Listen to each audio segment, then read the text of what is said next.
Мы бродячие артисты, мы в дороге день и ночь. Именно такие слова приходят в голову, когда речь идет о французских музыкантах, группе «Шеври». Эти ребята уже более 15 лет посещают Якутию с концертами. И недавно стало известно, что они не только поют и танцуют, но еще и пишут книги. Сегодня прошла презентация детской сказки о мамонтенке. Автором произведения стал гитарист группы Мишель Шеври. Пообщаться с необычным писателем удалось Екатерине Карпухиной. Ребятам из школы номер 9 города Якутска повезло. Сегодня они стали участниками презентации книги французского писателя Мишеля Шеври «Кым. Маленький мамонтенок». Это уже третье произведение автора, посвященное Якутии. Писатель рассказывает о необычных приключениях героя. В первой книге речь шла о секретной деревушке в якутской глуши, где жители хранят секрет о существовании выживших мамонтов. В этой деревне один маленький мамонт научился говорить на человеческом языке. Более того, он начал учиться читать и писать с детьми в школе. Во второй книге эта история продолжается. В деревню приезжает цирк.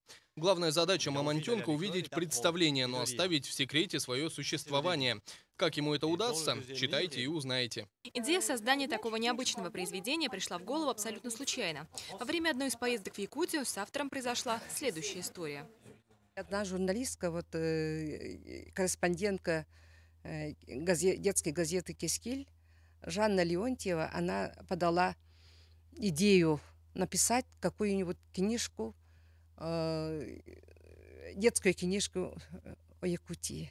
И он осуществил эту мечту. Это и послужило толчком к творчеству. Помимо всего прочего, Шеври музыкант. Он пишет песни и исполняет их. Так что вполне возможно, что вскоре появится песня о мамонтенке.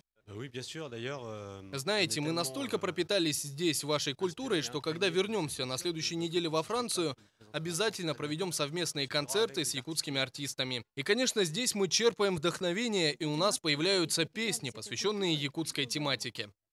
Ну а пока всем тем, кто еще не овладел французским языком, придется ждать перевода новой книги Шеври на русский и якутский языки. Возможно, к тому времени автор выпустит еще пару-тройку новых приключений мамонтенка. Екатерина Карпухина, Карл Ларионов, НВК «Саха-Якутск».